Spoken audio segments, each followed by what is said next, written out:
The CBS Radio Mystery Theater presents...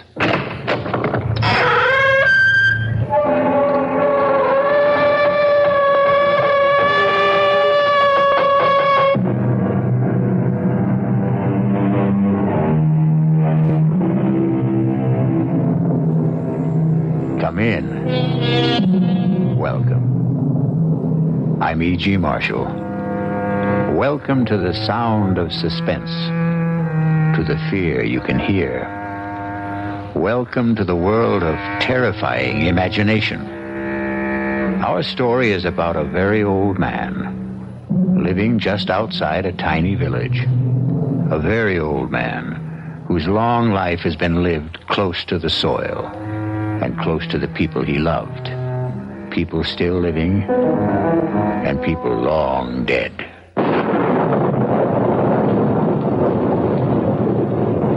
Lie still, girl. Is it very bad? I don't know. She's very dear to me. If I should lose her... She's trying to raise her head. She knows I want to help her. Do you think you can? Young man, I never said I was a doctor. But I thought... the way I'm just an old man. A very old man.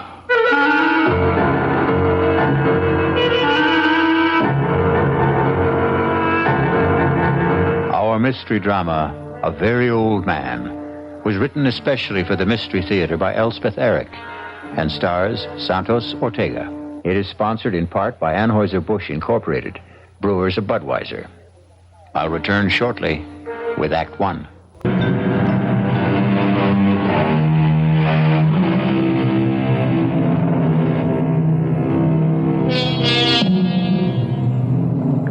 Look long and carefully at the face of a tiny baby.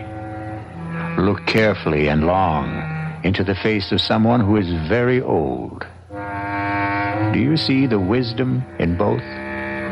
The very young and the very old have wisdom. In between, there is only accumulated information.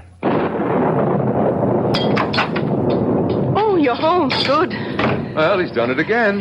Who's done what? Are you talking about my father? You know I am. I warned him. I said, Stefan, if it ever gets around, you'll ruin my medical practice. People won't believe in me. They'll only... Manfred, come sit down. Now, what's he done? Well, the same thing. Where is he? Isn't he home? Not yet. He went to the cemetery as usual. But you still haven't told me what happened. Well, Anna Brandt came to see me about a month ago. Severe attacks of pain in the upper abdomen. All the symptoms indicated appendicitis. I sent her to Carl Weiss for the operation. Of course, he examined her, too. And he agreed with me. No doubt about it. Inflamed appendix had to come out. Well, he operated the next day. And that night, that same night, she had another attack. Well, so it wasn't... How could she have had another appendicitis attack when he'd just taken her appendix out? Well, he was as flabbergasted as I was. Yes, but what's it all got to do with my father? Stefan happened to be in my office the day Anna Brandt first came to see me. You know how he loves to hang around the office. Anna Brandt wasn't 10 feet out of the office when he told me there's nothing wrong with her appendix. Oh, not again. I can't have my father-in-law, who's been a farmer all his life, telling me, a doctor with a reputation, that I don't know what's wrong with my own patients. Of course you can't. For a minute, I did think back to that boy, the one with the asthma. What seemed to be asthma, anyway. The Rothberg boy. Father was right about him. I know. He made a lucky guess. Father went to see him every day. Talked to him, rubbed his chest, his throat. In 2 weeks, the boy was all right. The boy was hysterical, over-aspirated, nothing more. But this business with Anna Brandt, the day she came to see me, Stefan was asleep in the waiting room. I was explaining to Anna that I couldn't perform the operation, simple as it is, because of my hands, my arthritis. But I would send her to Carl Weiss. Well, she accepted that. Everybody knows about my arthritis. And she said something pleasant to Stefan. That was the first I knew that he wasn't asleep. Well, he didn't answer her. He just stared at her as though he'd never seen her before. I reached for the phone to call Carl Weiss. Stefan got up, came over to the desk, and took the receiver out of my hand. Manfred. Just Stefan, don't. It's not so. Not so. Have you had a bad dream, old man? It's not so what you said to Anna Brandt. There's nothing wrong with Anna Brandt's appendix. Stefan, don't start diagnosing again. You're not a doctor. There's nothing wrong. We had enough trouble after you diagnosed the Rothberg boy. The Rothberg boy never had asthma. All right, it turned out that he didn't. But that was a lucky guess. And it didn't do my reputation any good when word went around that you'd been right. I never told anybody. Yes, but the boy did. And his mother did. And people started coming to the house, coming here. All of them wanting to see you. But I told them to go away. It's not always that I can help. Well, they keep hoping, expecting God knows what miracles. Now are you going to start the whole thing up again with Anna Brandt? There are 3 of them. Come on now. Get your coat, Stefan. They're dark, brown or black, and hard. It's getting late. They're the size of olive pits. Are you talking about Anna Brandt? I saw them close together. They were high in a body. About here. 3 of them. You saw them, hmm? 3 of them. The size of olive pits. Lying here. Above the stomach. About here. Have you got X-ray eyes, Stefan? Is that it? No, my eyes are like everybody's. Well, then, what do you mean you saw them? Her body was transparent. I could see right through it. As though the skin had been removed. I could see everything. Carl Weiss was as confident as I was before the operation, and he was as confused as I was after. I swear I don't know what made me say it, but I said it. I said, Carl Weiss, could it be a stone? A gallstone, perhaps? Well, he was taken aback a little, but he couldn't deny a possibility. Maybe a remote one, but a possibility. I felt like a fool, but I told him I thought he should go ahead. And he did. This morning. And he found? Gallstones. 3 of them. The size of olive pits.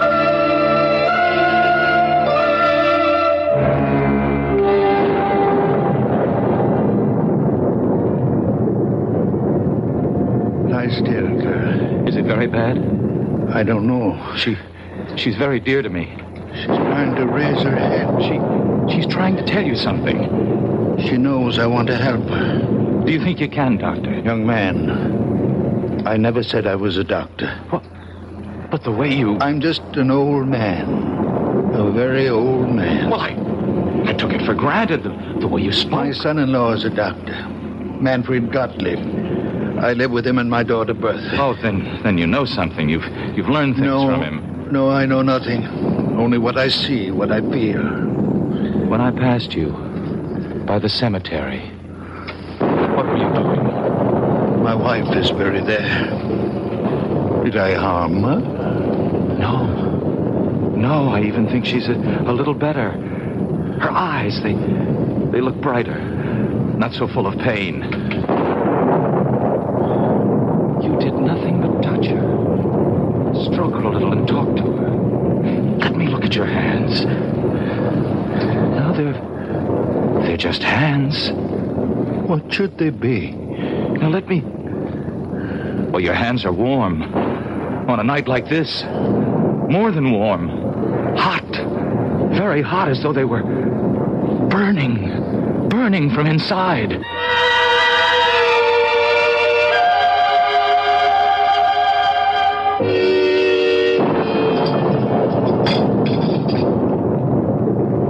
If it should get around about Anna Brandt... You don't think I'd tell anyone? Well, these things have a way of leaking out.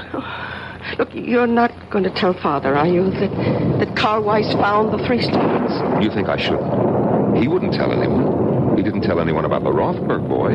It was the boy's mother who shouted it from the housetops. And look what happened. People showing up here from miles around. Blind people, cripples, mothers with sick children. They came to my office, too. Yes, and when he saw them, he hid in his room. And when they left, he went to the cemetery, sat by my mother's grave. You think that he's there now? I suppose. Sometimes he stays for hours. I wish he'd get home before the rain starts.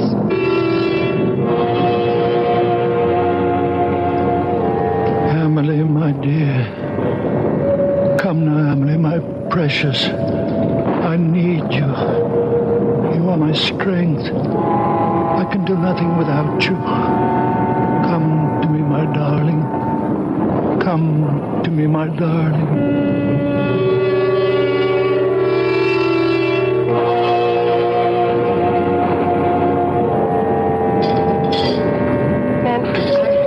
I don't want him to start thinking that any of this is real.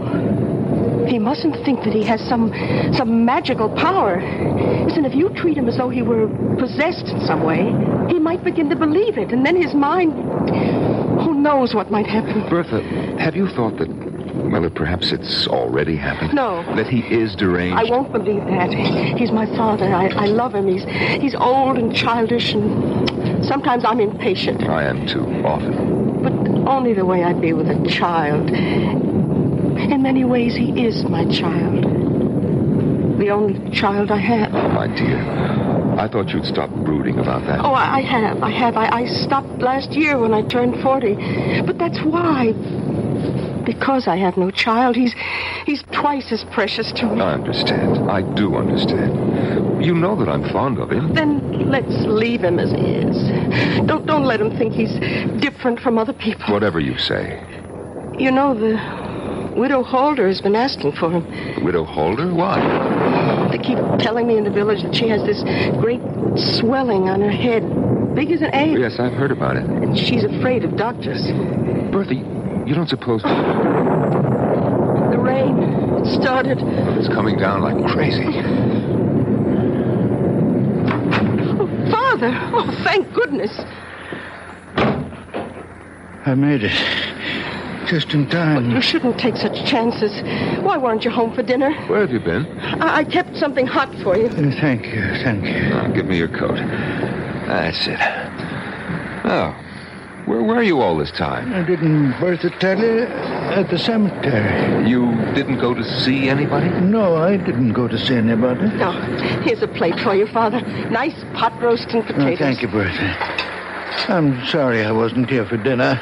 I lost track of the time. I ran into somebody. We talked a little. Oh. Manfred, let's go up to bed. Oh. Father, you'll be all right? Of course I'll be all right. Go to bed. Oh. Good night. Good night, daughter. Good night, Steph. Oh, Manfred. Yeah? How is Anna Brandt? Anna Brandt? I thought about it tonight in the cemetery. Is she all right? Yes, she's fine. I thought she was. I had a feeling... Good night. Enjoy your dinner. Good night. His asking about Anna Brandt?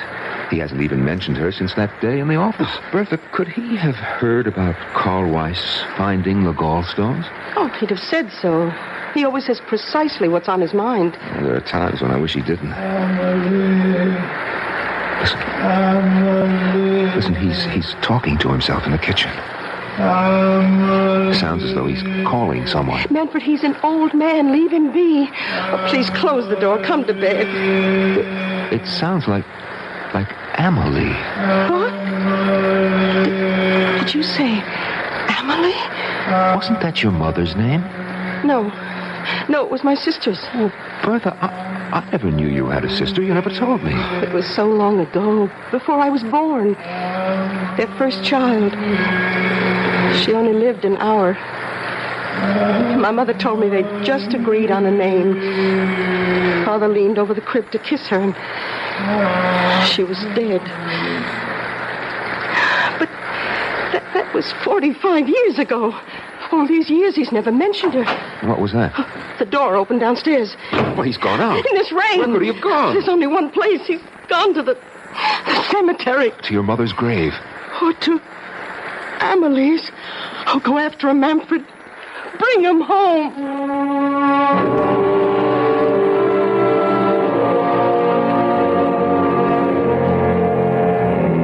When those around us cannot understand, where do we turn? When the world is dark, where do we go? To the unknown? Or to the once familiar, the once well-known, the once well-loved? To those who have left the dark earth and moved into light. I'll be back shortly with Act 2.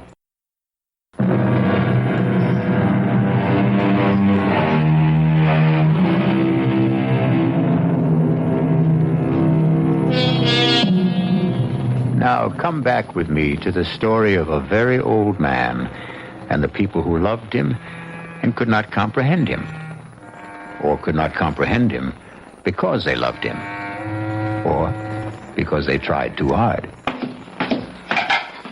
Breakfast on the table, Manfred. All right, darling. Well, did you talk to him? He's still asleep. Oh, let him sleep. After last night. Yes, we're lucky if he doesn't come down with pneumonia. He was drenched, Bertha, soaked clear through. Lying across your mother's grave with the rain beating down on him, crying, Amelie, Amelie, as though his heart was broken.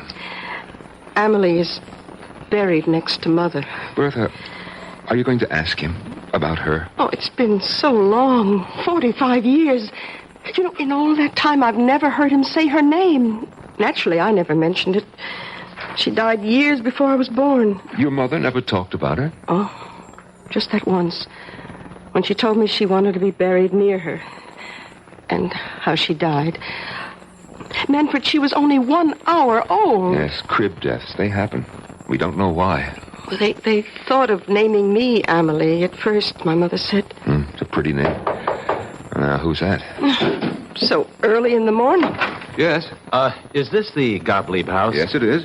And you're Manfred Gottlieb, Dr. Gottlieb? Yes, I am.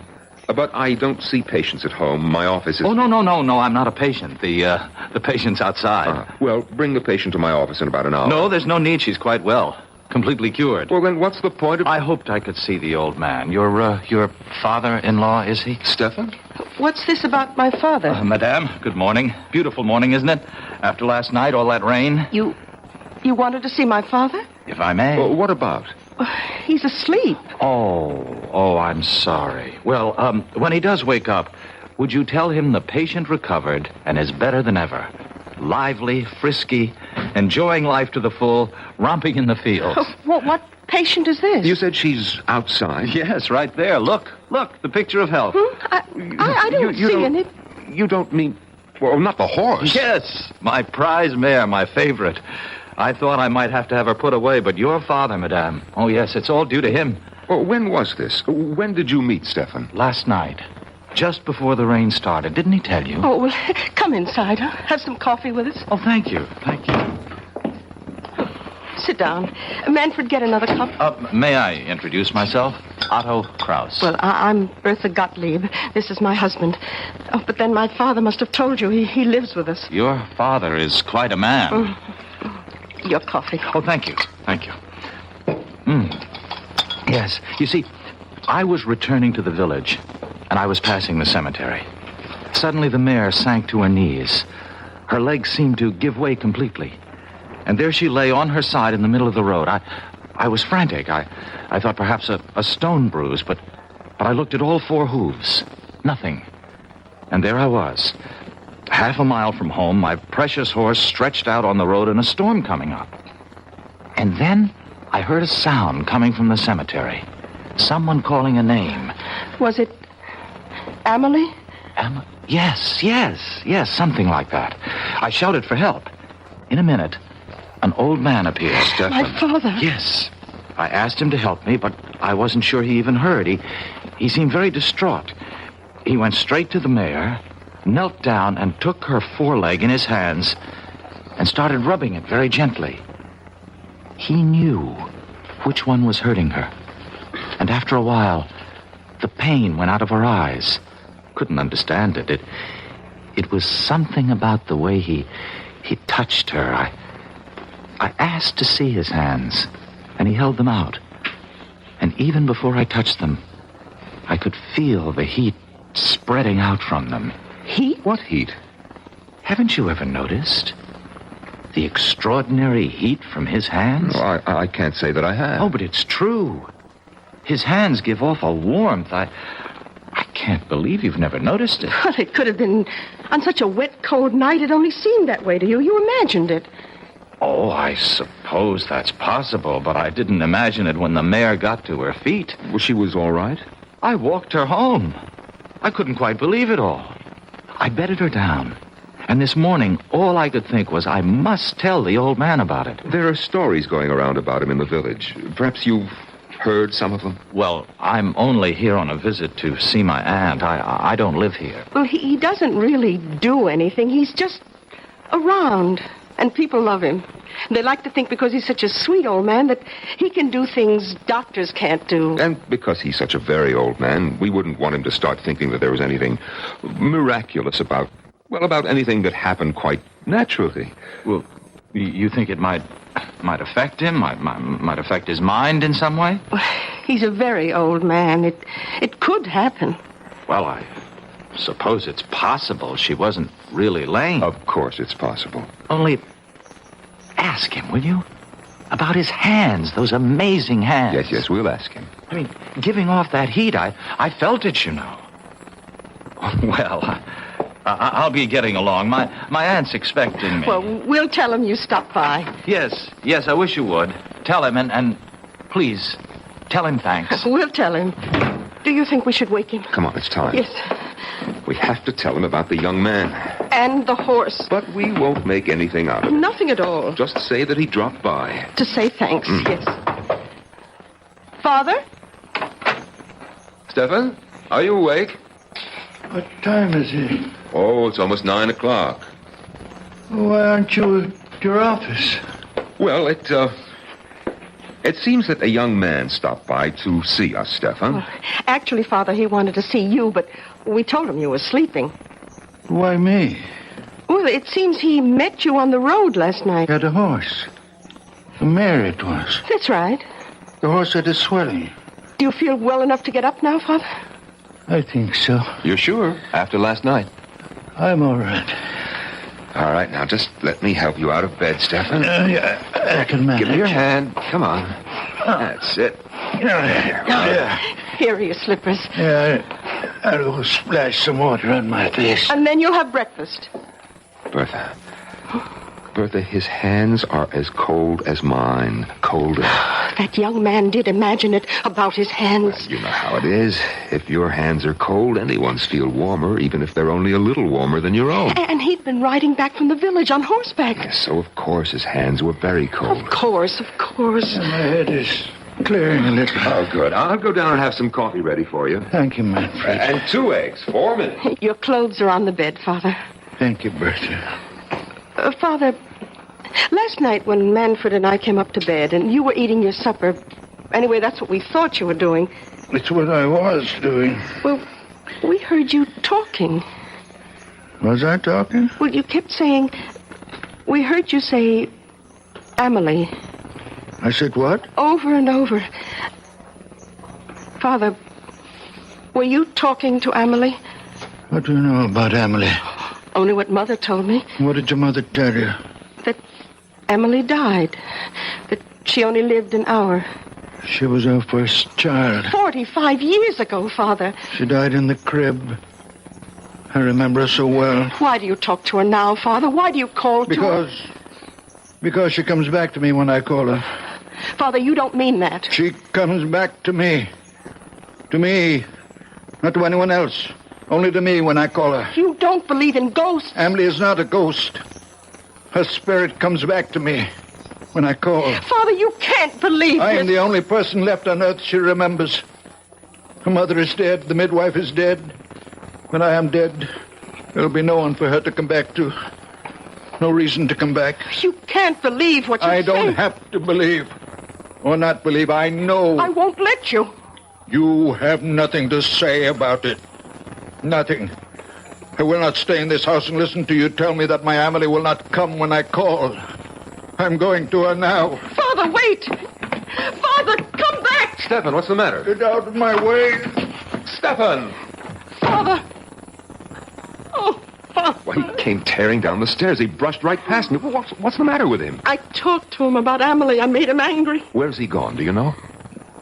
To her. To Amelie.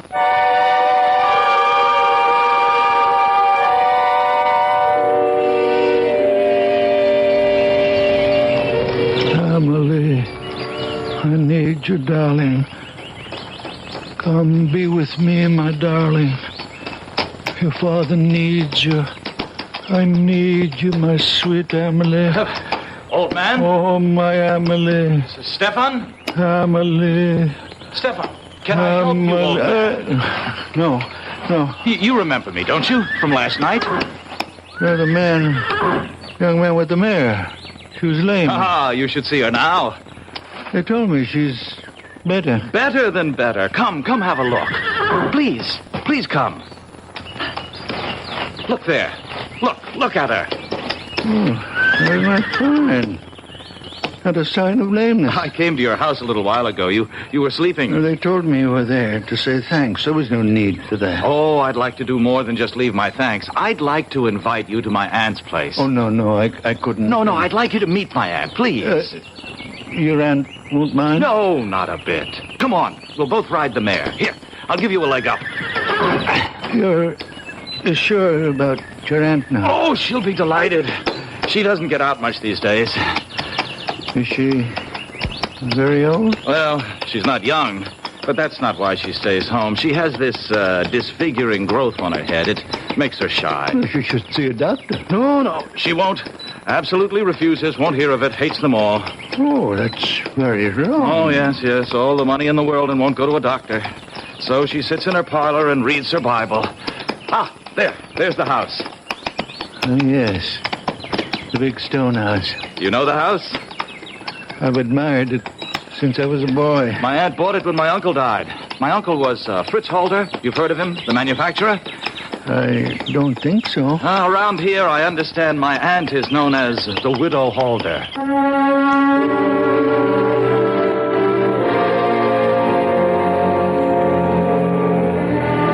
Some folks are afraid of one thing, some are afraid of another.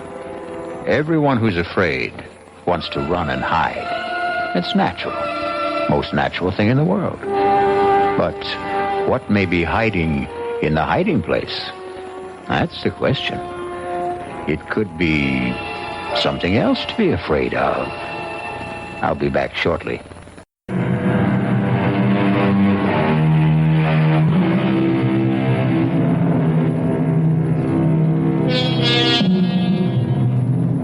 A very old man is mounting the steps of a big stone house in the company of a very young man whose aunt is known to the village as the Widow Holder.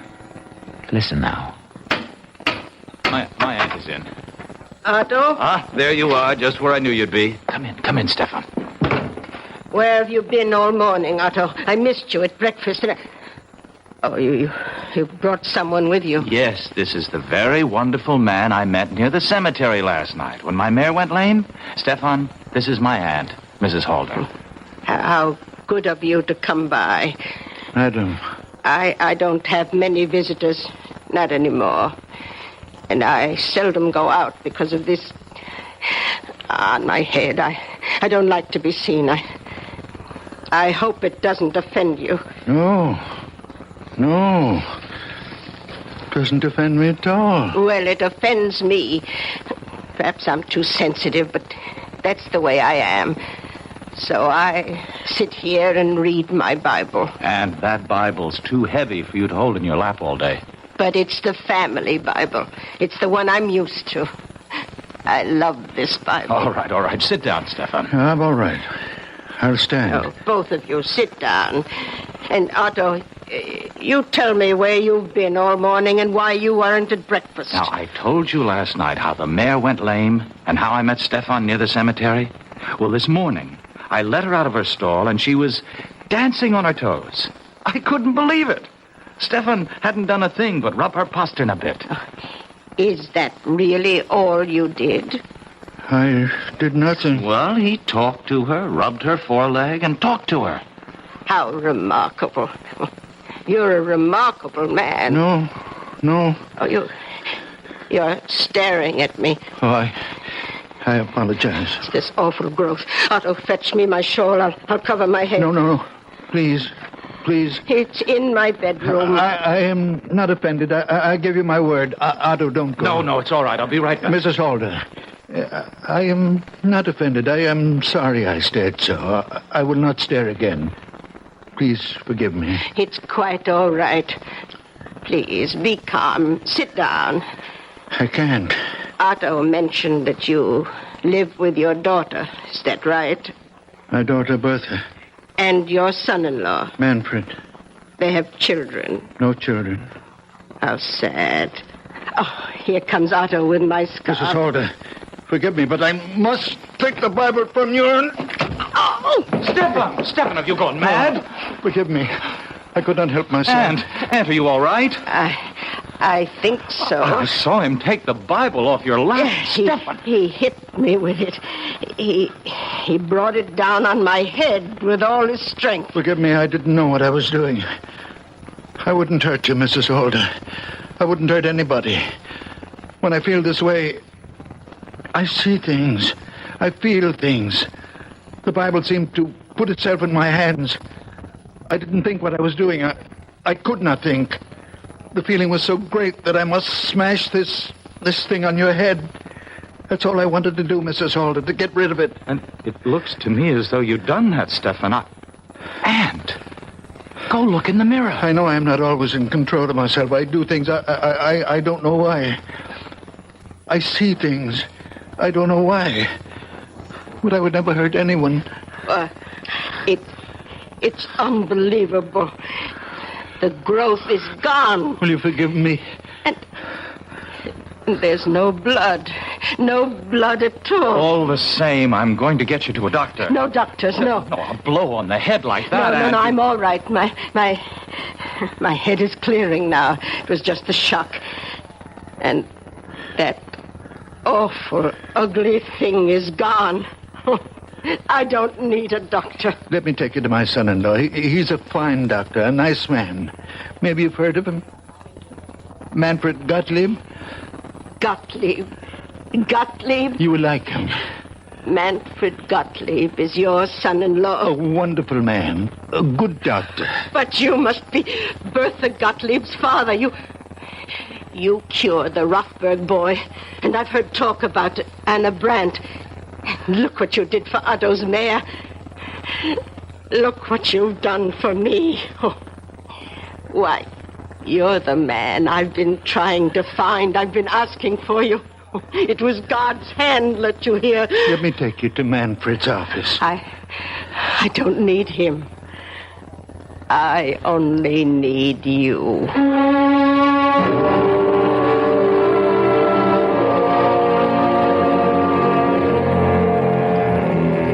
If I've hurt your aunt in any way... We'll soon know. Otto, I don't want these spells that I have. I don't ask for them. Only sometimes the pain gets so great. What pain? Why, the pain of living. When it seems more than I can bear, I go to the grave of my wife and my baby daughter, my Amelie. And I call to her, my little one, who only had 1 hour of life. And she comes to me and gives me comfort and courage and belief. I believe that even though I can do nothing about the great pain of living, there are other pains, and I can do something about them. I know I'm not quite myself when I'm like that. I know I'm not really strong or courageous. But when the spell is on me, the people in pain, they become transparent. You mean you can see through them? I do see through them. How do you explain your hands? Just hands? Oh, no. The night you massaged the mare, I took hold of your hands and they gave off a glow, a sort of radiating warmth. I know, I felt it. They burned like a steady flame. Perhaps I grow feverish when Emily is with me. Now, you go home and rest, Mrs. Holder. Come back in a few days and I'll change the bandage, or you can do it yourself. I'll do it myself. She's all right, Doctor? Right as rain. Well, what was it? I mean, the growth on her head. It was a wen, a common, ordinary wen, a hardened cyst. If you'd come to see me, Mrs. Holder, I might have recommended that you have it removed by surgery. Oh, no. On the other hand, I might have done precisely what my father-in-law did, broken it with some heavy object. Probably not the Bible. Come, Aunt. I'll take you home. And thank you, Dr. Gottlieb. You may get more of these growths, these wens on your head, Mrs. Holder, or someplace else on your body. Now, if you do, call me and I'll... Oh, no. No, thank you. I know whom to call. And you'll come, won't you, Stefan? Of course you will. No offense, Doctor, but I put my faith in Stefan. Goodbye. Right. Goodbye. Thank you. Goodbye, Stefan. No offense, Doctor, but I put my faith in Stefan. Why did I bother to become a doctor at all? Why all those years at school? Why did I take examinations, get my license? What good is it if everyone would rather put their faith in a farmer? Manfred, I'll never do it again. Come in, the door's open. Oh, you again? Doctor, those pains are back. Well, of course those pains are back, because you've been drunk day and night. What do you expect? Can't you do something, Doctor? No, I can't. Only you can. Stop drinking. You've been drinking steadily for 30 years, and you have cirrhosis of the liver. But the pains are awful. Stop drinking for a month, and then come back and see me, and don't come back before. Silly old fool. Hasn't been sober for 10 minutes since he was 16.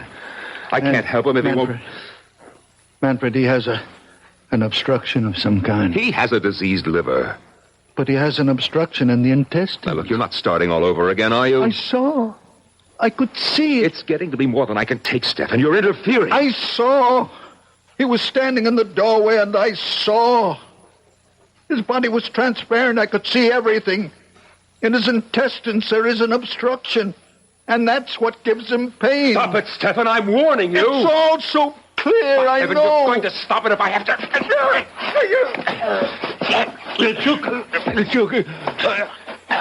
Manfred, take the hurt on my throat. Oh, Stefan. Oh, Stefan, I'm sorry. I didn't mean to do... Stefan. I'm all right. Let me lie down. I'm all right. Let me loosen your shirt. Oh, Stefan, I don't know what possessed me. I lost control. It's all right. Stefan, look. Look at my hands. Look how they move. My fingers. No pain from the arthritis. What does it mean? It means... Well, it must mean the arthritis is better. It's gone, perhaps. Oh, Manfred. The way I unbuttoned your shirt. So fast. No trouble. No pain. Is it possible? It's true. Look. Look how I can move them, Stefan. The way you used to. Stefan, I felt the warmth Otto was talking about. The heat from your hands. When you were trying to tear my hands from your throat, I felt it. A warm glow. You really felt it? Yes, a glow. A radiance. Stefan, give me your hands. Yes. There it is. It's a fire. A fire.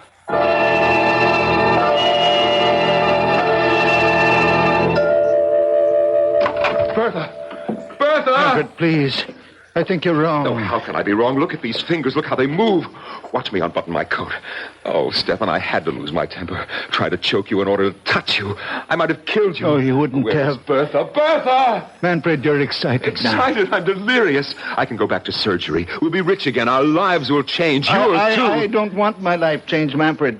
If it means my daughter thinks me mad, deranged. Oh, she won't. It's only when my Amelie is with me, my little one, that I see him. It's Amelie who gives me the power.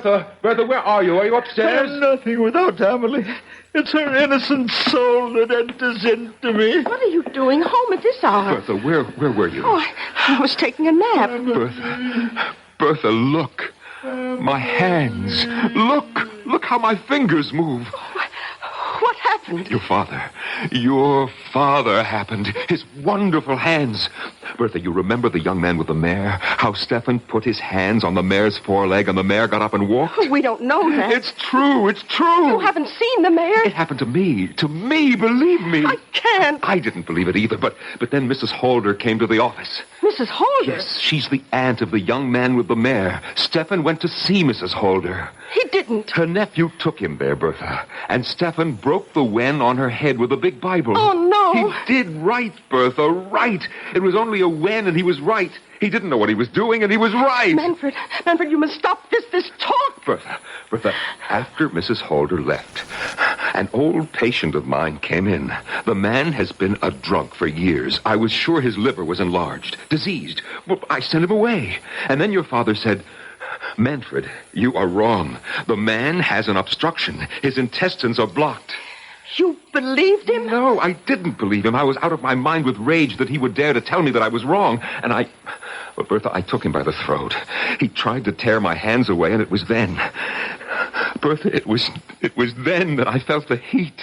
The blessed heat from his hands entering into mine. And now look. Bertha, if he can use his hands, be happy. Father, how long will it last? How can I know? Your moods, your spells, they've bewitched us all. I never meant harm. Oh, they've got to stop.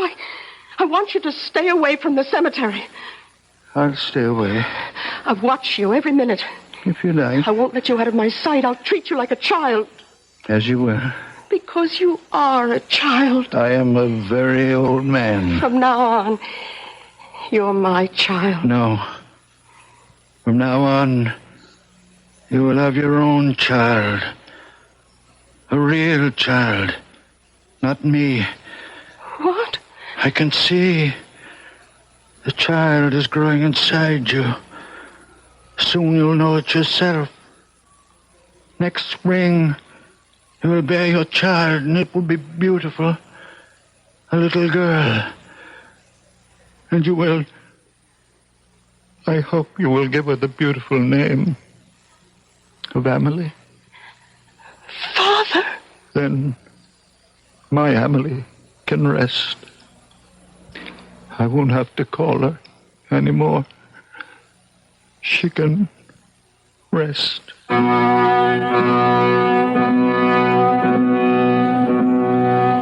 Did you believe our story? For that matter, did I? Now, really, what difference does it make if you believe it or if I do? For the truth is that none of us knows what transpires in the mind and heart of a very old man. I'll be back shortly.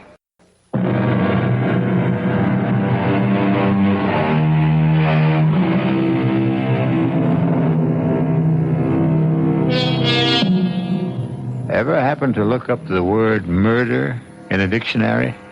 No? Then I'll tell you how the dictionary defines it.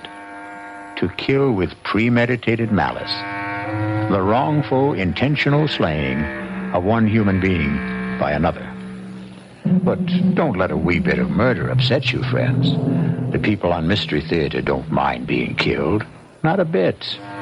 Because every one of them is a deadhead. Our cast included Santos Ortega, Norman Rose, Bryna Rayburn, and Billy Redfield. The entire production was under the direction of Hyman Brown. This is E.G. Marshall inviting you to return to our Mystery Theater for another adventure in the macabre.